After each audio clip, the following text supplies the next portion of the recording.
नमस्कार दोस्तों, कहानी को शुरू करने से पहले हमारे चैनल को सब्सक्राइब कर ले और घंटी को दबा दे जिससे हमारा वीडियो आप तक पहुंच सके।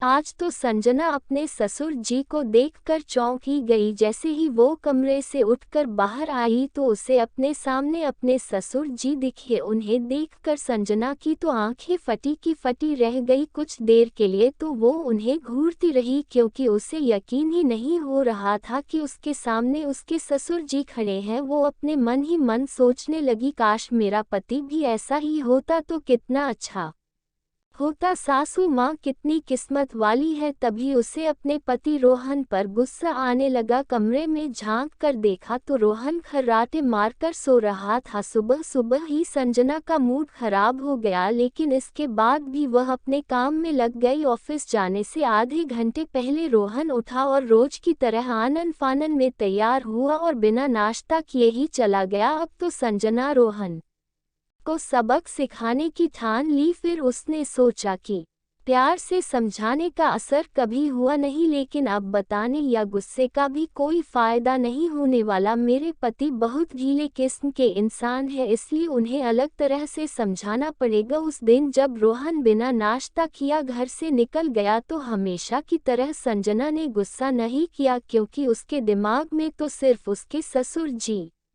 ही चल रहे थे। वो अपने ससुर जी से बहुत ज़्यादा प्रभावित थी। उसे हमेशा से अपने ससुर जी जैसे आदमी पसंद थे, लेकिन बदकिस्मती से उनके बेटे रोहन में वो गुण नहीं थे। जब रोहन से संजना की शादी हुई थी तब भी संजना के माता पिता ने उसके ससुर के स्वभाव को और समाज में उनके नाम को देखकर झट से शादी के लिए हाँ कर दिया था। ससुर जी रिटायरमेंट के बाद भी सुबह जल्दी उठकर नहा लेते, वॉक पर जाते, फिर घर आकर पूजा पाठ करते और शानदार कपड़े पहनकर रेडी हो जाते थे। रिटायरमेंट के बाद भी वो घर में नहीं बैठना चाहते थे, इसलिए उन्होंने पार्ट टाइम जॉब ज्वाइन कर ली थी। पैसे की कोई कमी नहीं थी, लेकिन ससुर जी को घर पर बैठकर आलसी नहीं बना था। वह बहुत शौकीन इंसान थे, घूमना फिरना और नए नए कपड़े, जूते, घड़ियां लाना और परफ्यूम लगाना, कुल मिलाकर हमेशा अप टू डेट बनकर रहना हमेशा उनका शौक था। वो आए दिन सासू माँ के लिए तोहफा लाते और दोनों ही अकेले घूमने निकल जाते थे। कई बार तो वो सासू माँ को पिक्चर दिखने ले जाते थे, लेकिन सबके साथ जाने की बात करते तो रोहन कोई ना कोई बहाना बनाकर मना कर देता था। रोहन अपने पिता के बिल्कुल उल्टे स्वभाव का था। वो सुबह देर से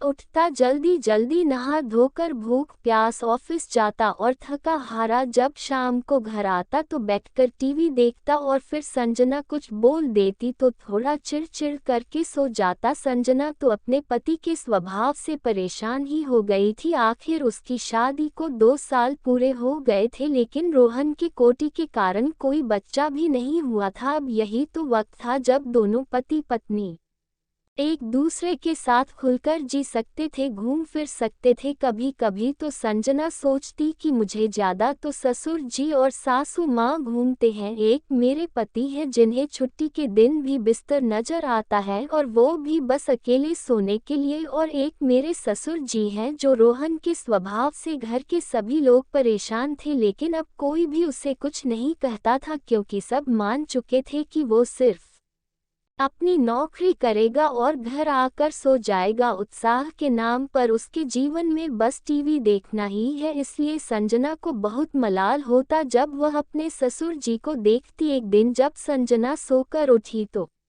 उसने देखा कि ससुर जी तो एकदम जवान लड़के की तरह लग रहे थे। नए जूते, नए ट्रैक सूट और जैकेट पहनकर सुबह जल्दी दौड़ने के लिए तैयार हो चुके थे। संजना तो उन्हें देखकर चौंक ही गई, क्योंकि उसे अपने पति से जवान तो अपने ससुर जी लग रहे थे। उस उम्र में भी वो इतने एक्टिव थे, और दूसरी ओर उसका पति जो बिस्तर पर देर सुबह तक सोता रहता था, इसलिए उसे अपनी शादीशुदा जिंदगी उदास लगने लगी थी, क्योंकि रोहन में तो किसी चीज़ का कोई उत्साह नहीं था। और आखिर कब तक वो सिर्फ अपने सास ससुर के साथ घूमती। एक दिन उसे उदास देखकर ससुर जी ने खुद ही दोनों के लिए चाय बनाए और चाय लेकर वो संजना के पास गए और कहा, बेटी बहुत परेशान लग रही हो, मुझे बताओ क्या बात है। ससुर जी के इतना कहते ही संजना ने अपने दिल का सारा दुख उनके सामने बयां कर दिया। उसने ये भी कहा कि काश इनमें भी आप जैसे थोड़े गुण होते, आप जितने ना सही लेकिन जिंदगी का थोड़ा तो उत्साह होता। संजना की बातें सुनकर उसके ससुर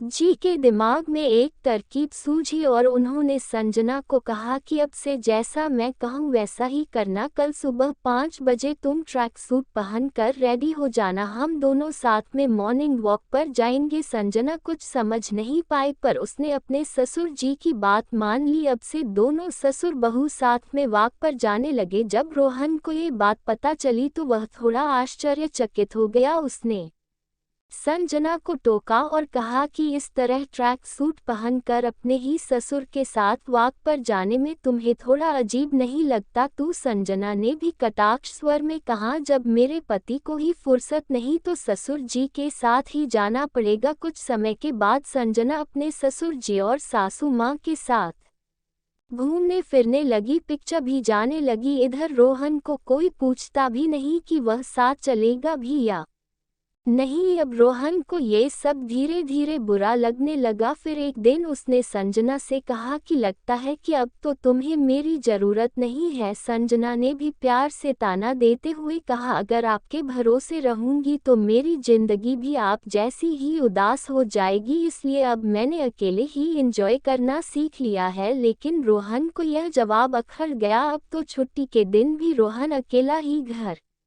पर सोता और सास ससुर जी और संजना भी पिकनिक पर चले जाते तो कभी लॉन्ग ड्राइव पर निकल जाते, लेकिन कोई भी रोहन को नहीं पूछता। एक शाम जब सब साथ में बैठे थे तब ससुर जी ने कहा कि बहू तुम भी अपनी पैकिंग कर लो, इस बार हम तीनों साथ में लंबे टूर पर घूमने चलेंगे। मैंने 3-4 दिन का प्रोग्राम बनाया है। ये सुनकर अब रोहन तो चौंक गया। 3-4 दिन? आखिर आप लोग कहाँ जा रहे हैं? मुझसे भी पूछ लिया होता तो मैं भी छुट्टी ले लेता। रोहन के स्वर में थोड़ा गुस्सा था। सभी ससुर जी बोले, छुट्टी ले लेता? तुम शादी के इन 2 साल में बहू को आज तक घुमाने लेकर गए नहीं, तुम क्या हमारे साथ चलोगे? रहने दो, तुम घर पर ही आराम करो। अब 3-4 दिन तुम आराम से नींद पूरी करना, वैसे भी घूमने फिरने में रखा ही क्या है। रोहन समझ गया कि वो कहाँ गलत था। उसने जीवन को लेकर खास उमंग नहीं थी, लेकिन जब उसने अपनी पत्नी को उसके बिना इजाजत करते देखा तो उसे झटका लगा और उसे एहसास हुआ कि अपनी पत्नी के साथ घूमना फिरना एंजॉय करना, कभी कभी उसे यूं ही बाहर लेकर चले जाना शादीशुदा जिंदगी के लिए कितना जरूरी है। इसके बाद रोहन ने तुरंत अपने बॉस को फोन लगाया और कहा, सर मुझे कुछ दिनों की छुट्टी चाहिए, शादी के बाद पहली बार अपनी पत्नी घुमाने लेकर जा रहा हूँ। ये सुनकर संजना तो हक्की बुक्की सी रह गई। ससुर बहू ने एक दूसरे की तरफ देखा और खुशी से झूम उठे। उसके बाद संजना के जीवन में भी खुशी के फूल खिलने लगे और वो अपने पति के साथ अपनी जिंदगी की पहली लॉन्ग ड्राइव पर जाने में बहुत खुश थी। दोस्तों, इस कहानी से हमें ये सीख मिलती है कि जीवन में सिर्फ नौकरी और पैसा कमाना ही सब कुछ नहीं होता। हर व्यक्ति को अपना कुछ समय अपनी पत्नी और परिवार के साथ एंजॉय करना चाहिए, जिससे परिवार का माहौल खुशनुमा बना रहे। मैं आशा करती हूँ ये कहानी आपको पसंद आई होगी। दोस्तों, मिलते हैं अगले वीडियो में। हमारे चैनल को लाइक करें और सब्सक्राइब करें।